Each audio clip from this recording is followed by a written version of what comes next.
principes du communisme. Friedrich Engels, 1847. Question 1. Qu'est-ce que le communisme? Le communisme est l'enseignement des conditions de la libération du prolétariat. Question 2. Qu'est-ce que le prolétariat? Le prolétariat est la classe de la société qui tire sa subsistance exclusivement de la vente de son travail, et non de l'intérêt d'un capital quelconque, dont les conditions d'existence et d'existence même dépendent de la demande de travail, par conséquent de la succession des périodes de crise et de prospérité industrielle, des oscillations d'une concurrence sans frein. Le prolétariat, ou la classe des ouvriers, est, en un mot, la classe laborieuse de l'époque actuelle. Question 3. N'y a-t-il donc pas eu de tout temps des prolétaires? Non. Il y a toujours eu des classes pauvres et laborieuses, et les classes laborieuses étaient la plupart du temps pauvres. Mais des pauvres, des ouvriers vivent dans les conditions que nous venons d'indiquer, donc des prolétaires, il n'y en a pas toujours eu, pas plus que la concurrence n'a toujours été libre et sans frein. Question 4. Comment est apparu le prolétariat? Le prolétariat est apparu à la suite de la révolution industrielle, qui s'est produite en Angleterre au cours de la seconde moitié du dernier siècle et qui s'est répétée depuis dans tous les pays civilisés du monde.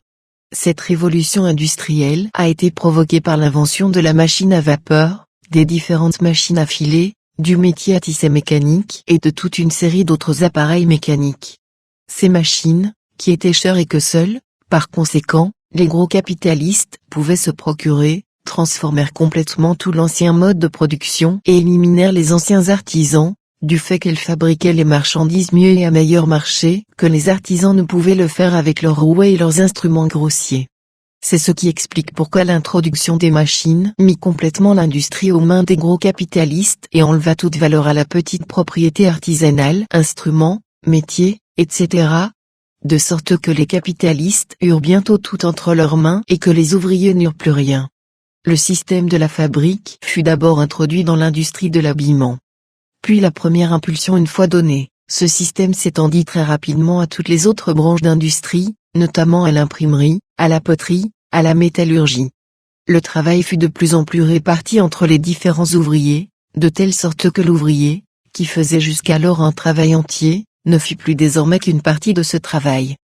Grâce à cette division du travail, les produits purent être fabriqués plus rapidement, par conséquent à meilleur marché.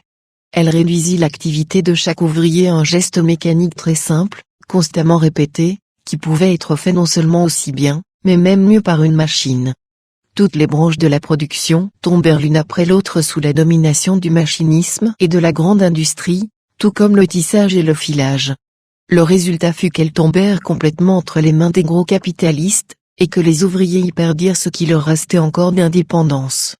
Peu à peu, outre la manufacture proprement dite, l'industrie artisanale tomba de plus en plus sous la domination de la grande industrie, du fait qu'ici aussi de gros capitalistes, en installant de grands ateliers, où les frais généraux étaient moindres et où le travail pouvait être également divisé, éliminèrent peu à peu les petits producteurs indépendants. C'est ce qui explique pourquoi, dans les pays civilisés, presque toutes les branches de la production ont été incorporées dans le système de la grande industrie et pourquoi, dans toutes les branches d'industrie, la production artisanale et la production manufacturière sont éliminées par la grande industrie.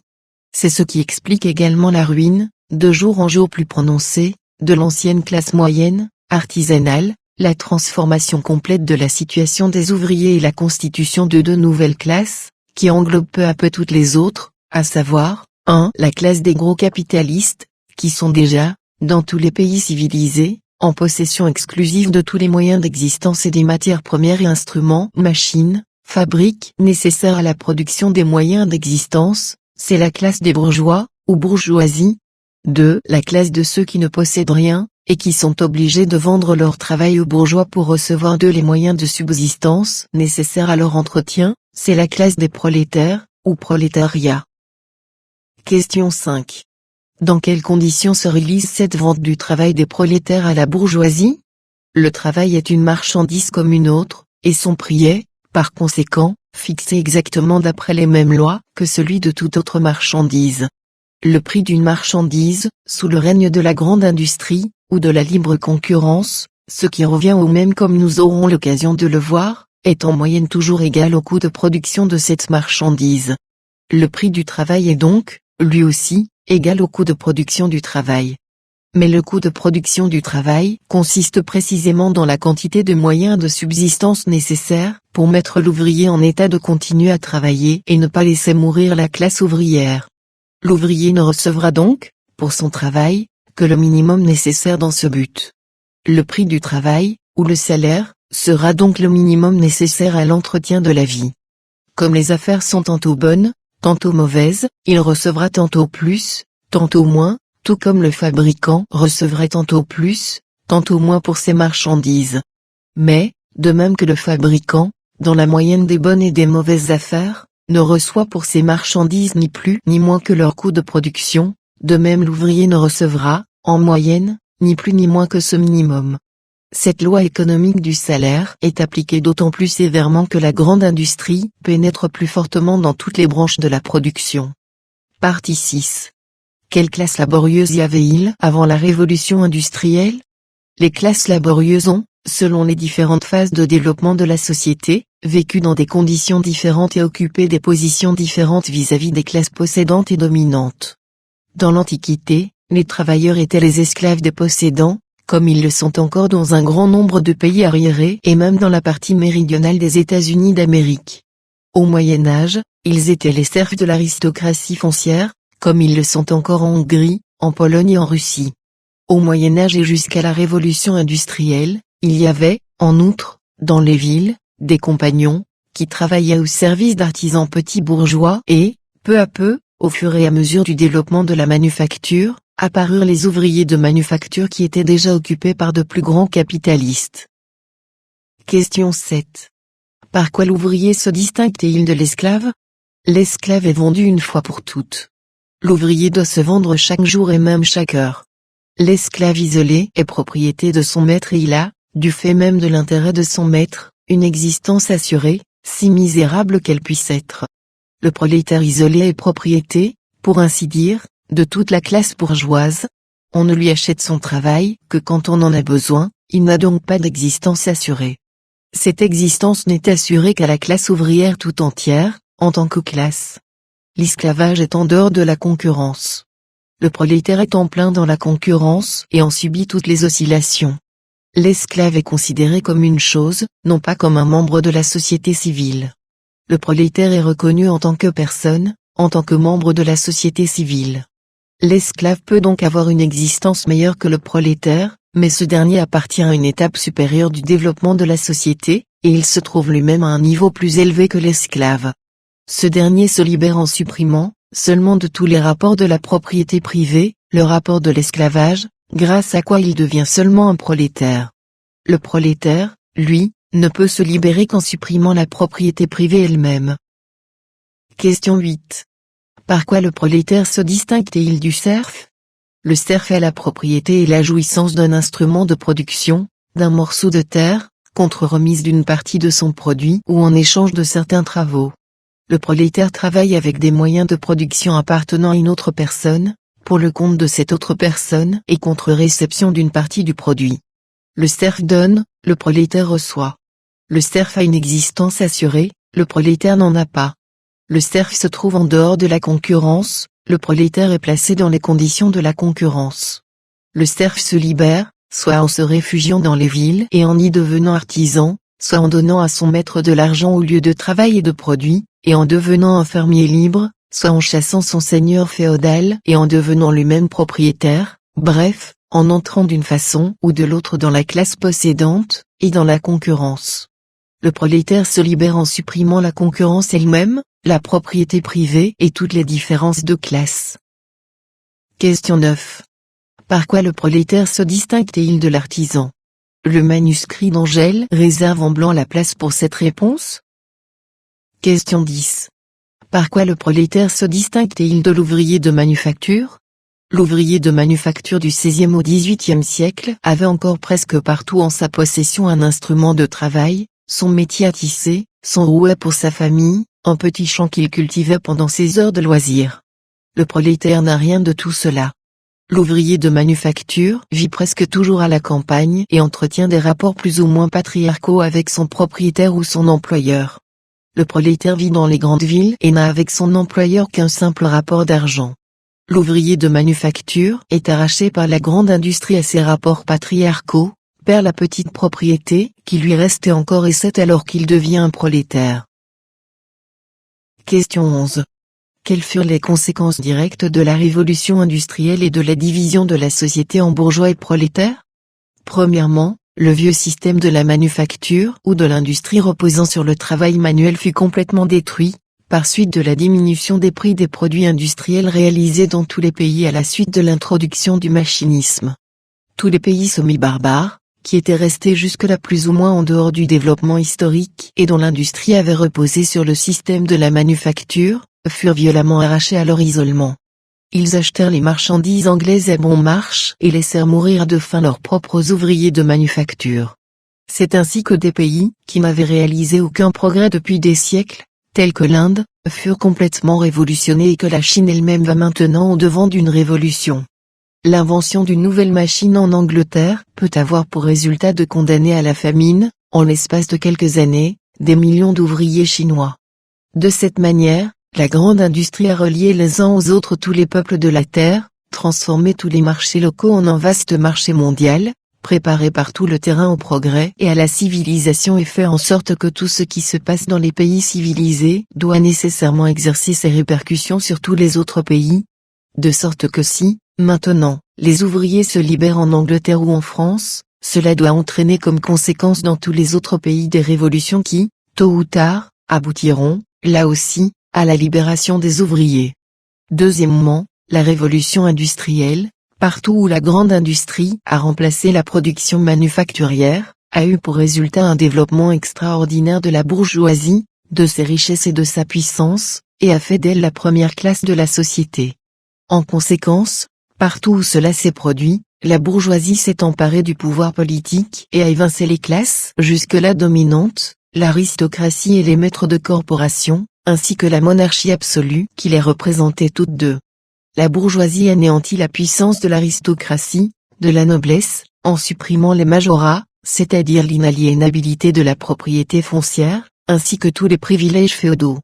Elle détruisit la grande puissance des maîtres de jurande, en supprimant toutes les corporations et tous les privilèges corporatifs. Elle leur substitua la libre concurrence, c'est-à-dire un état de la société où chacun a le droit d'exercer la branche d'activité qui lui plaît ou rien ne peut l'arrêter dans cette activité que l'absence du capital nécessaire. L'introduction de la libre concurrence est, par conséquent, la proclamation publique que, désormais, les membres de la société ne sont inégaux que dans la mesure où leurs capitaux sont inégaux, que le capital est la puissance décisive et qu'ainsi les capitalistes, les bourgeois, sont devenus la première classe de la société. Mais la libre concurrence est indispensable, au début, au développement de la grande industrie, parce qu'elle est le seul régime qui permette à la grande industrie de croître. Après avoir ainsi anéanti la puissance sociale de la noblesse et de la corporation, la bourgeoisie anéantit également leur puissance politique.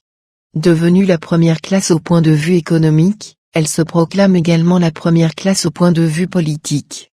Elle y parvient au moyen de l'introduction du système représentatif, qui repose sur l'égalité bourgeoise devant la loi et la reconnaissance légale de la libre concurrence, et qui fut établi dans les pays d'Europe sous la forme de la monarchie constitutionnelle. Dans ces monarchies constitutionnelles n'ont le droit de vote que ceux qui possèdent un certain capital, par conséquent seulement les bourgeois. Les électeurs bourgeois élisent des députés bourgeois et ces derniers, usant du droit de refuser les impôts, élisent à leur tour un gouvernement bourgeois. Troisièmement, la révolution industrielle a partout provoqué le développement du prolétariat dans la mesure même où elle permettait le développement de la bourgeoisie elle-même. Au fur et à mesure que les bourgeois s'enrichissaient, le nombre des prolétaires augmentait, car, étant donné que les prolétaires ne peuvent être occupés que par le capital et que le capital ne peut s'accroître qu'en occupant des ouvriers, il en résulte que l'augmentation du prolétariat va exactement de pair avec l'augmentation du capital. La révolution industrielle a également pour résultat de grouper les bourgeois comme les prolétaires dans de grandes agglomérations, où l'industrie est pratiquée avec le plus d'avantages, et de donner au prolétariat, par cette concentration des grandes masses dans un même espace, la conscience de sa force. D'autre part, plus la révolution industrielle se développe, plus on invente de nouvelles machines qui éliminent le travail manuel, plus la grande industrie a tendance, comme nous l'avons déjà dit, à abaisser le salaire à son minimum, rendant ainsi la situation du prolétariat de plus en plus précaire.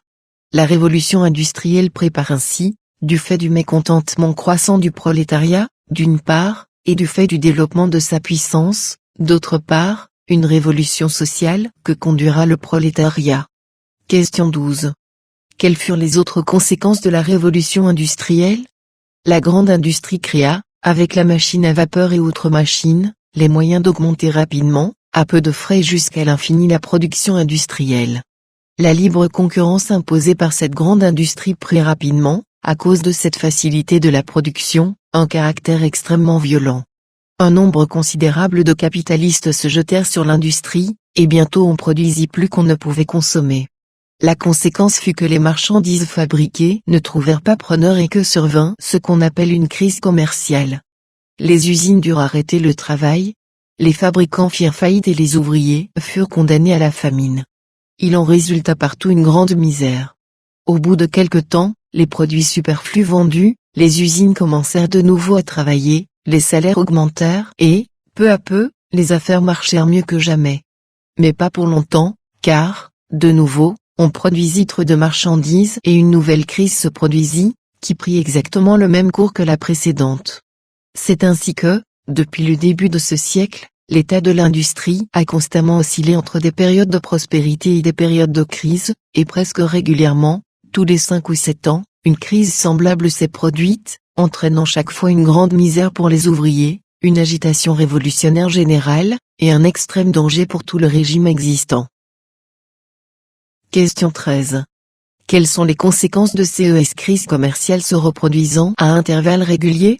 La première, c'est que la grande industrie, quoiqu'elle ait elle-même, au cours de sa première période de développement, créé la libre concurrence, ne s'accommode déjà plus maintenant de la libre concurrence, que la concurrence est, d'une façon générale, l'exercice de la production industrielle par des personnes isolées sont devenus pour elle une entrave qu'elle doit rompre et qu'elle rompra, que la grande industrie, tant qu'elle sera exercée sur la base actuelle, ne peut subsister sans conduire, tous les 5 ou 7 ans, à un chaos général, chaos qui met chaque fois en danger toute la civilisation, et non seulement précipite dans la misère les prolétaires, mais encore ruine une grande quantité de bourgeois, que, par conséquent, la grande industrie ou bien se détruira elle-même, ce qui est une impossibilité absolue, ou bien aboutira à une organisation, complètement nouvelle de la société, dans laquelle la production industrielle ne sera plus dirigée par quelques fabricants se faisant concurrence les uns aux autres, mais par la société tout entière, d'après un plan déterminé et conformément aux besoins de tous les membres de la société.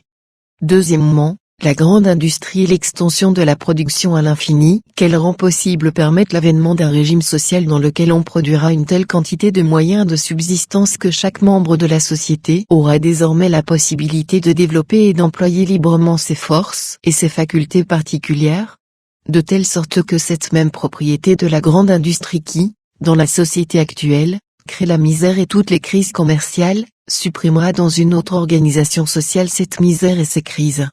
Il est donc clairement prouvé, qu'aujourd'hui tous ces maux n'ont leur cause que dans un ordre social, qui ne répond plus aux nécessités. 2. Que les moyens existent dès maintenant de supprimer complètement ces maux par la construction d'un nouvel ordre social. Question 14. Quel doit être ce nouvel ordre social? Il devra tout d'abord enlever l'exercice de l'industrie et de toutes les branches de la production, en général, aux individus isolés, se faisant concurrence les uns aux autres, pour les remettre à la société tout entière, ce qui signifie qu'elles seront gérées pour le compte commun, d'après un plan commun et avec la participation de tous les membres de la société. Il supprimera, par conséquent, la concurrence et lui substituera l'association. Étant donné d'autre part, que l'exercice de l'industrie par des individus isolés implique nécessairement l'existence de la propriété privée et que la concurrence n'est pas autre chose que ce mode d'activité de l'industrie où un certain nombre de personnes privées la dirigent, la propriété privée est inséparable de l'exercice de l'industrie par des individus isolés, et de la concurrence. La propriété privée devra donc être également supprimée et remplacée par l'utilisation collective de tous les moyens de production et la répartition de tous les produits d'un commun accord, ce qu'on appelle la communauté des biens. La suppression de la propriété privée est même le résumé le plus bref et le plus caractéristique de cette transformation de toute la société que rend nécessaire le développement de l'industrie. Pour cette raison, elle constitue, à juste titre, la principale revendication des communistes. Question 15. La suppression de la propriété privée n'était donc pas possible autrefois? Non. Toute transformation de l'ordre social, tout changement dans les rapports de propriété, sont la conséquence nécessaire de l'apparition de nouvelles forces productives ne correspondant plus aux anciens rapports de propriété. La propriété privée elle-même est apparue de cette façon. Car la propriété privée n'a pas toujours existé. Lorsque, à la fin du Moyen Âge, un nouveau mode de production est apparu avec la manufacture, mode de production en contradiction avec la propriété féodale et corporative de l'époque, cette production manufacturière, ne correspondant plus aux anciens rapports de propriété, donnait naissance à une nouvelle forme de propriété, la propriété privée. En effet, pour la manufacture et pour la première période du développement de la grande industrie, il n'y avait pas d'autre forme de propriété possible que la propriété privée, pas d'autre forme de société possible que la société basée sur la propriété privée. Tant qu'on ne peut pas produire une quantité suffisante de produits, pour que non seulement il y en ait assez pour tous mais qu'il en reste encore un certain excédent pour l'augmentation du capital social et pour le développement des forces productives, il doit nécessairement y avoir une classe dominante, disposant des forces productives de la société, et une classe pauvre, opprimée. La constitution et le caractère de ces classes dépendent chaque fois du degré de développement de la production. La société du Moyen Âge, qui repose sur la culture de la terre, nous donne le seigneur féodal et le serf. Les villes de la fin du Moyen Âge nous donnent le maître artisan, le compagnon et le journalier. Le XVIIe siècle, le propriétaire de la manufacture et l'ouvrier. Le XIXe siècle, le grand industriel et le prolétaire. Il est clair que jusqu'à présent, les forces productives n'étaient pas suffisamment développées pour produire assez pour tous et pour que la propriété privée soit devenue un poids, un obstacle à leur développement.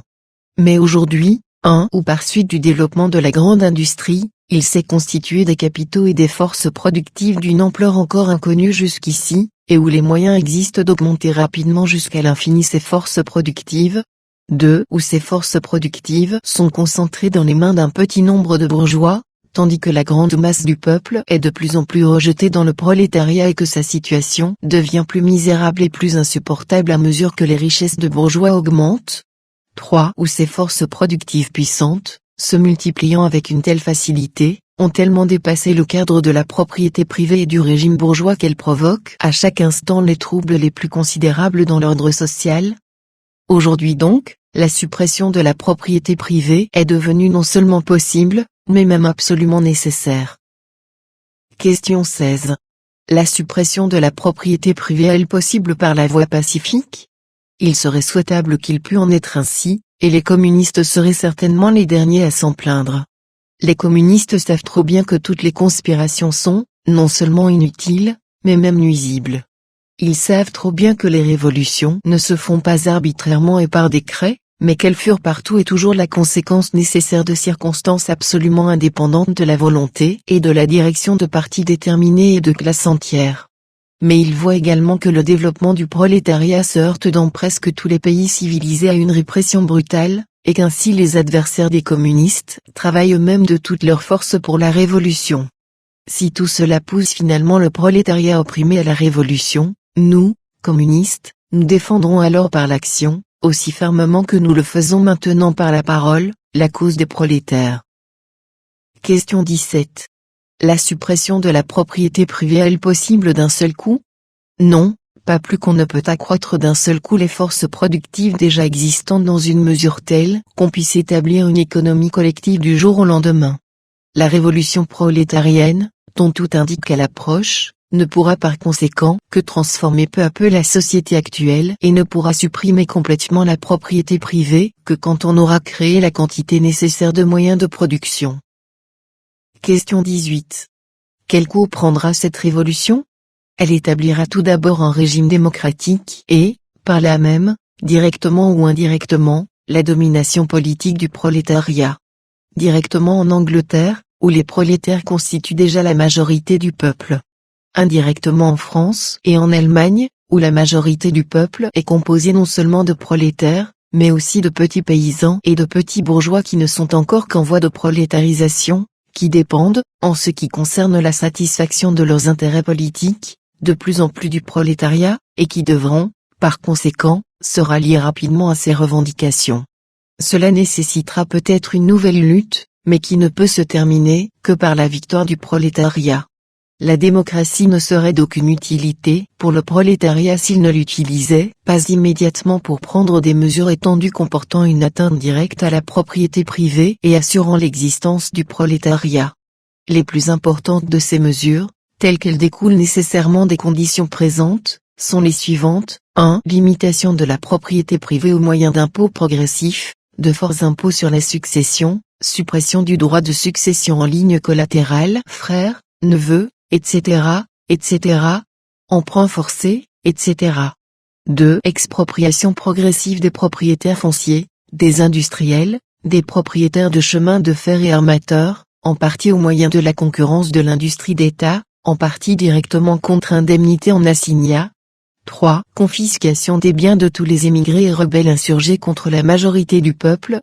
4. Organisation du travail ou emploi des ouvriers dans des domaines, fabriques et ateliers nationaux, ce qui supprimera la concurrence des ouvriers entre eux et obligera ceux des industriels qui subsisteront encore à payer le même haut salaire que l'État. 5. Obligation au travail pour tous les membres de la société jusqu'à la suppression complète de la propriété privée.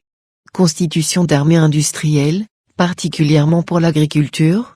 6. Centralisation dans les mains de l'État du système du crédit, du commerce, de l'argent, au moyen de la création d'une banque nationale, avec un capital d'État, et suppression de toutes les banques privées.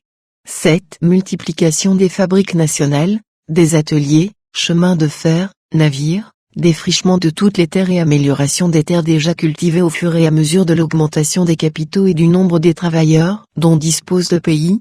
8. Éducation de tous les enfants à partir du moment où ils peuvent se passer des soins maternels, dans des institutions nationales et aux frais de la nation.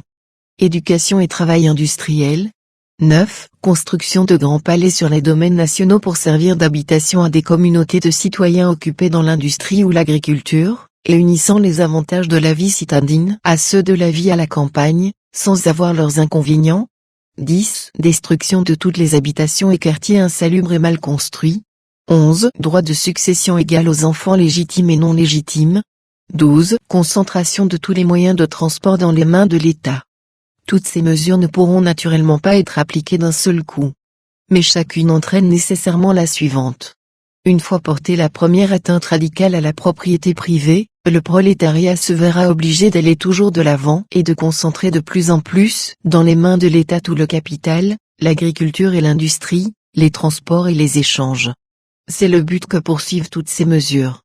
Elles seront applicables et obtiendront leur effet centralisateur au fur et à mesure de l'accroissement des forces productives du pays grâce au travail du prolétariat.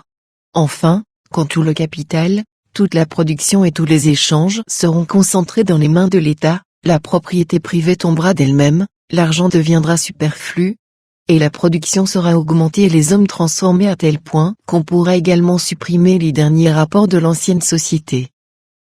Question 19. Cette révolution se fera-t-elle dans un seul pays? Non. La grande industrie, en créant le marché mondial, a déjà rapproché si étroitement les uns des autres les peuples de la Terre, et notamment les plus civilisés, que chaque peuple dépend étroitement de ce qui se passe chez les autres. Elle a en outre unifié dans tous les pays civilisés le développement social à tel point que, dans tous ces pays, la bourgeoisie et le prolétariat sont devenus les deux classes les plus importantes de la société, et que l'antagonisme entre ces deux classes est devenu aujourd'hui l'antagonisme fondamental de la société. La révolution communiste, par conséquent, ne sera pas une révolution purement nationale. Elle se produira en même temps dans tous les pays civilisés, c'est-à-dire tout au moins en Angleterre, en Amérique, en France et en Allemagne. Elle se développera dans chacun de ces pays plus rapidement ou plus lentement, selon que l'un ou l'autre de ces pays possède une industrie plus développée, une plus grande richesse nationale et une masse plus considérable de forces productives. C'est pourquoi elle sera plus lente et plus difficile en Allemagne, plus rapide et plus facile en Angleterre. Elle exercera également sur tous les autres pays du globe une répercussion considérable et transformera complètement leur mode de développement. Elle est une révolution universelle. Elle aura, par conséquent, un terrain universel. Question 20. Quelles seront les conséquences de la suppression de la propriété privée? En enlevant aux capitalistes privés toutes les forces productives et tous les moyens de transport, ainsi que l'échange et la répartition des produits, en les administrant d'après un plan établi en fonction des ressources et des besoins de la collectivité, la société supprimera tout d'abord toutes les conséquences néfastes qui sont liées au système qui régit actuellement la grande industrie. Les crises disparaissent. La production élargie, qui est, en réalité, dans la société actuelle, une surproduction et constitue une cause si importante de misère, ne suffira plus aux besoins et devra être élargie encore davantage. Au lieu de créer de la misère, la production au-delà des besoins de la société assurera la satisfaction des besoins de tous et fera apparaître de nouveaux besoins, en même temps que les moyens de les satisfaire. Elle sera la condition et la cause de nouveaux progrès, qu'elle réalisera sans jeter périodiquement, comme c'était le cas jusqu'ici, le trouble dans la société. La grande industrie, libérée du joug de la propriété, s'étendra dans de telles proportions, que son extension actuelle apparaîtra aussi mesquine que la manufacture à côté de la grande industrie moderne. Le développement de l'industrie mettra à la disposition de la société une masse de produits suffisante pour satisfaire les besoins de tous. De même, l'agriculture, qui, sous le régime de la propriété privée et du morcellement, a du mal à profiter des perfectionnements déjà réalisés et des découvertes scientifiques, connaîtra un essor tout nouveau et mettra à la disposition de la société une quantité tout à fait suffisante de produits. Ainsi, la société fabriquera suffisamment de produits pour pouvoir organiser la répartition de façon à satisfaire les besoins de tous ses membres. La division de la société en classes différentes, antagonistes sera rendue ainsi superflue. Elle deviendra non seulement superflue, mais encore incompatible avec le nouvel ordre social. L'existence des classes est provoquée par la division du travail. Dans la nouvelle société, la division du travail, sous ses formes actuelles, disparaîtra complètement. Car, pour porter la production industrielle et agricole au niveau que nous avons dit, les moyens mécaniques et chimiques ne suffisent pas. Les capacités des hommes qui utilisent ces moyens devront être également développées dans la même proportion. De même que les paysans et les ouvriers de manufacture du siècle dernier modifièrent toute leur façon de vivre et devinrent même des hommes complètement différents après avoir été incorporés dans la grande industrie, de même la gestion collective des forces productives par l'ensemble de la société et le nouveau développement de la production qui en résultera nécessiteront et créeront des hommes complètement différents de ceux d'aujourd'hui. La gestion sociale de la production ne peut être assurée par des hommes qui, comme c'est le cas aujourd'hui, seraient étroitement soumis à une branche particulière de la production, enchaînés à elle, exploités par elle, n'ayant développé qu'une seule de leurs facultés aux dépens des autres et ne connaissant qu'une branche ou même qu'une partie d'une branche de la production. Déjà, l'industrie actuelle a de moins en moins besoin de tels hommes. L'industrie exercée en commun, et suivant un plan, par l'ensemble de la collectivité suppose des hommes dont les facultés sont développées dans tous les sens et qui sont en état de dominer tout le système de la production. La division du travail, déjà minée par le progrès du machinisme, et qui fait de l'un un paysan, de l'autre un cordonnier, du troisième un ouvrier d'usine, du quatrième un spéculateur à la bourse, disparaîtra donc complètement. L'éducation donnera la possibilité aux jeunes gens de s'assimiler rapidement dans la pratique tout le système de la production. Elle les mettra en état de passer successivement de l'une à l'autre des différentes branches de la production selon les besoins de la société ou leurs propres inclinations. Elle les libérera, par conséquent, de ce caractère unilatéral qu'impose à chaque individu la division actuelle du travail. Ainsi, la société organisée sur la base communiste donnera à ses membres la possibilité d'employer dans tous les sens leurs facultés, elles-mêmes harmonieusement développées. Il en résulte que toute différence entre les classes disparaîtra aussi inévitablement. De telle sorte que la société communiste, d'une part, est incompatible avec l'existence des classes et, d'autre part, fournit elle-même les moyens de supprimer ces différences de classe. De ce fait, l'antagonisme entre la ville et la campagne disparaîtra également. L'exercice de l'agriculture et de l'industrie par les mêmes hommes, au lieu d'être le fait de classes différentes, est une condition nécessaire de l'organisation communiste, ne serait-ce que pour des raisons tout à fait matérielles. La dispersion dans les villages de la population occupée à l'agriculture, à côté de la concentration de la population industrielle dans les villes, est un phénomène qui correspond à une étape de développement encore inférieure de l'agriculture et de l'industrie, un obstacle au progrès, qui se fait sentir dès maintenant. L'association générale de tous les membres de la société en vue de l'utilisation collective et rationnelle des forces productives, l'extension de la production dans des proportions telles qu'elles puissent satisfaire les besoins de tous, la liquidation d'un état de choses dans lequel les besoins des uns ne sont satisfaits qu'aux dépens des autres, la suppression complète des classes et de leurs antagonismes, le développement complet des capacités de tous les membres de la société grâce à la suppression de la division du travail telle qu'elle était réalisée jusqu'ici, grâce à l'éducation basée sur le travail, au changement d'activité, à la participation de tous aux jouissances créées par tous, à la fusion entre la ville et la campagne, telles seront les principales conséquences de la suppression de la propriété privée. Question 21. Quelle répercussion aura le régime communiste sur la famille? Il transformera les rapports entre les sexes en rapports purement privés, ne concernant que les personnes qui y participent, et où la société n'a pas à intervenir. Cette transformation sera possible grâce à la suppression de la propriété privée et à l'éducation des enfants par la société, ce qui détruira ainsi les deux bases du mariage actuel qui sont liées à la propriété privée, à savoir la dépendance de la femme vis-à-vis de l'homme et celle des enfants vis-à-vis des parents. Ceci donne aussi réponse à toutes les criailleries des moralistes bourgeois sur la communauté des femmes que veulent, paraît-il, introduire les communistes. La communauté des femmes est un phénomène qui appartient uniquement à la société bourgeoise et qui est réalisé actuellement en grand sous la forme de la prostitution. Mais la prostitution repose sur la propriété privée et disparaît avec elle. Par conséquent, l'organisation communiste, loin d'introduire la communauté des femmes, la supprimera, au contraire. Question 22. Comment l'organisation communiste se comportera-t-elle vis-à-vis des nationalités existantes? Dans le manuscrit, à la place de la réponse aux questions 22 et 23, on lit le mot maintenu.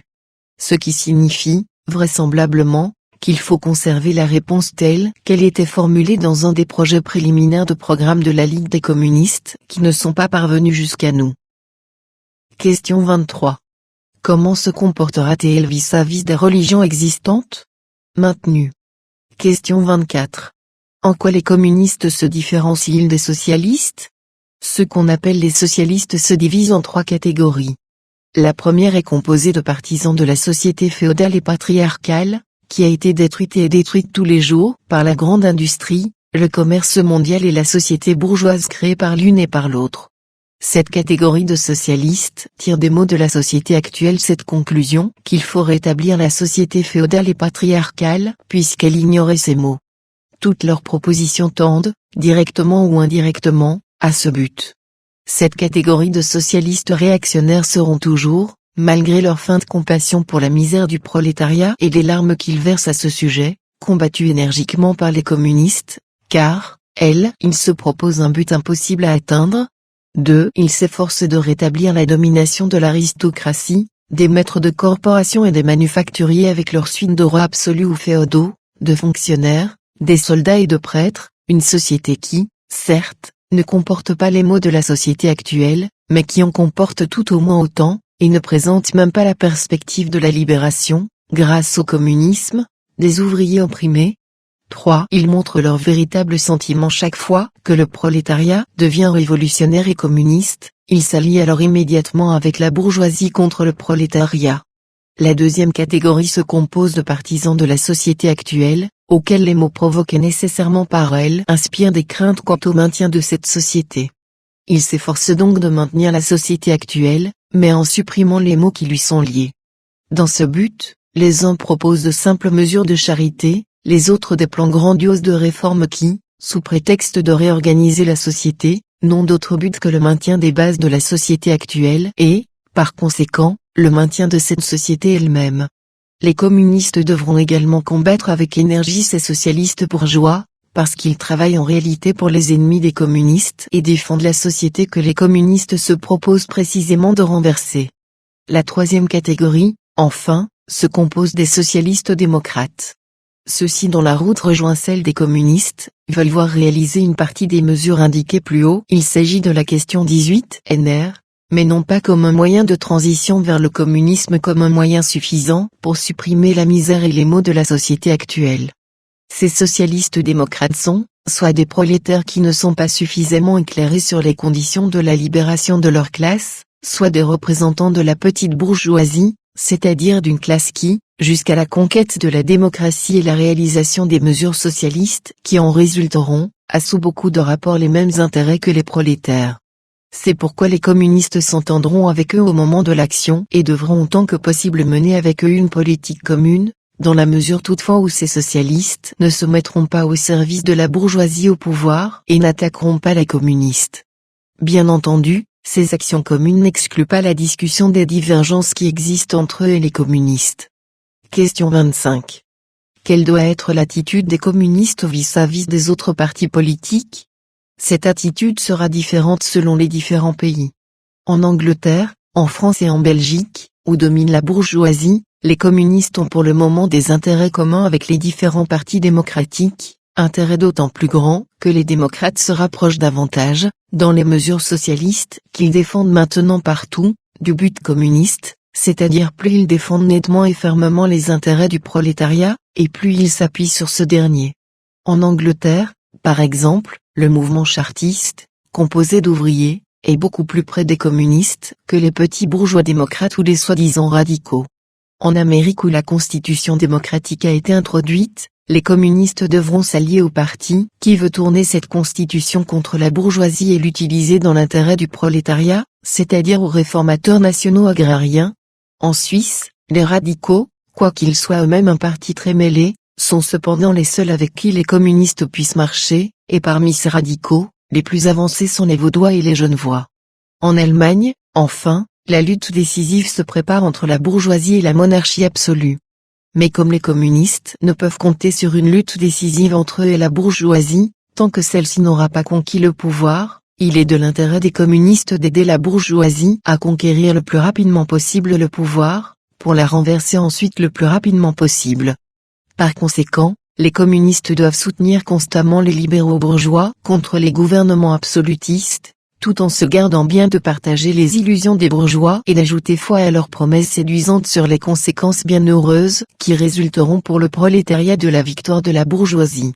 Les seuls avantages que la victoire de la bourgeoisie offrira aux communistes consisteront, dans différentes concessions qui faciliteront aux communistes la défense, la discussion et la propagande de leurs idées et, par là, la constitution du prolétariat en une classe fermement unie, prête à la lutte et bien organisée, et dans la certitude qu'à partir du jour où les gouvernements absolutistes seront tombés, la véritable lutte entre la bourgeoisie et le prolétariat commencera. À partir de ce jour-là, la politique du Parti communiste sera la même que dans tous les pays où règne déjà la bourgeoisie.